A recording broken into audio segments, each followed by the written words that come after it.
Shalom Bapak Ibu, kita kembali lagi akan merenungkan firman Tuhan di hari ini. Mari kita berdoa. Bapa di sorga, kami mau merenungkan firman-Mu, mohon pencerahan, pengertian dari Roh Kudus-Mu. Kami menyerahkan waktu ini hanya kepadamu dalam nama Tuhan Yesus. Amin. Firman Tuhan kita terambil dalam Kejadian 41 ayat 50. Sebelum datang tahun kelaparan itu, lahirlah bagi Yusuf 2 orang anak laki-laki yang dilahirkan oleh Asnat, anak Potifera, imam di On. Itulah firman Tuhan yang menjadi dasar renungan kita pada hari ini. Tema kita adalah hidup ini indah karena ada Tuhan.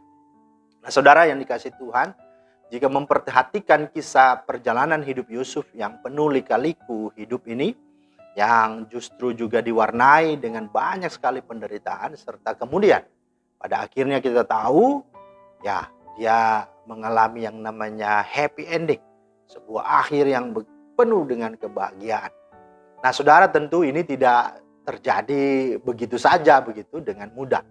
Nah pemazmur berkata, kemalangan orang benar banyak, tetapi Tuhan melepaskan dia dari semuanya. Mazmur 34:20. Yusuf juga mengalami kebahagiaan di akhir kehidupannya. Di dalam gelap akan terbit terang. 2 Korintus 4:6. Nah, sejak masih tinggal di rumah ayahnya, Yakub, Yusuf sudah harus mengalami berbagai penderitaan yang diperbuat oleh kakak-kakaknya atau saudara-saudaranya karena mimpi-mimpinya. Dan kita tahu mereka sangat membenci Yusuf dan akhirnya berkeinginan untuk membunuhnya. Yusuf pun pada akhirnya dibuang ke dalam sumur kering, kemudian dijual ke Mesir kepada Potifar. Pertanyaannya, berakhirkah penderitaan Yusuf? Ya, tidak. Di rumah Potifar, Yusuf difitnah secara keji oleh istri Potifar sehingga ia harus dijebloskan ke dalam penjara. Dan di dalam penjara inilah Yusuf bertemu dengan juru roti dan juru minuman, Firaun, yang juga sama-sama di penjara. Dan Yusuf mengartikan mimpi kedua hamba Firaun tersebut dan terjadi persis seperti yang disampaikan Yusuf. Suatu kali juga bermimpilah Firaun dan tidak ada seorang pun orang berilmu di Mesir yang sanggup mengartikan mimpi tersebut. Tetapi dengan hikmat dan kasih karunia Tuhan, Yusuf mengartikan mimpi Firaun sang raja dan memang benar terjadi. Dan akhirnya ia diangkat sebagai penguasa di tanah Mesir. Orang nomor 2 selain daripada Firaun. Kasih dan kemurahan Tuhan tentu tidak berhenti sampai di situ. Saat berada di Mesir, lahirlah 2 anak laki-laki bagi Yusuf.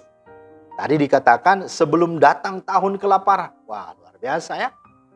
Yusuf diberkati dengan keturunan sebelum mengalami kesusahan. Ini adalah suatu pemeliharaan dan berkat Tuhan. Kemudian Yusuf memberi nama Manasye kepada anak sulungnya itu sebab katanya, Allah telah membuat aku lupa sama sekali kepada kesukaranku dan kepada rumah bapakku. Dan kepada anaknya yang kedua diberinya nama Efraim.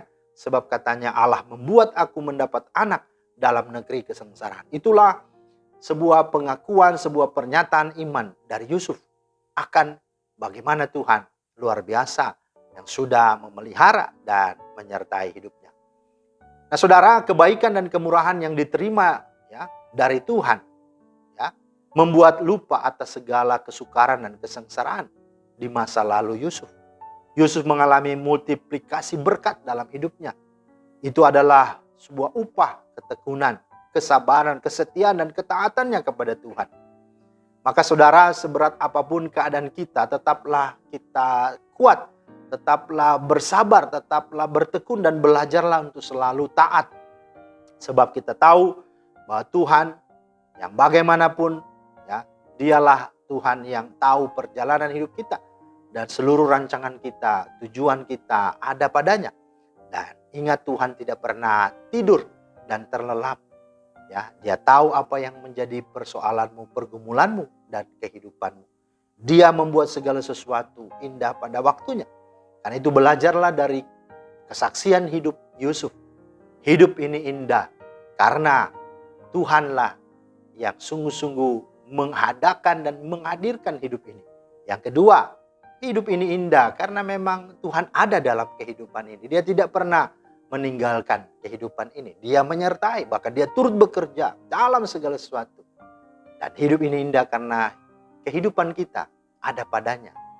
Dan hidup ini indah karena dia akan membawa kita sampai kepada rancangan dan tujuannya. Dan itulah yang dialami oleh Yusuf. Kalau Yusuf bisa, maka saudara dan saya pun pasti bisa. Mari percayakanlah hidupmu kepadanya. Tuhan Yesus memberkati. Amin. Terima kasih Tuhan atas firman-Mu.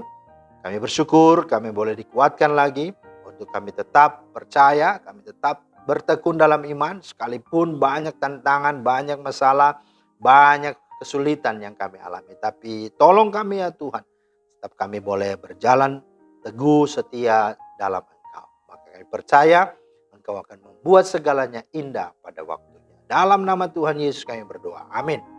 Demikianlah firman Tuhan hari ini, kiranya menjadi berkat.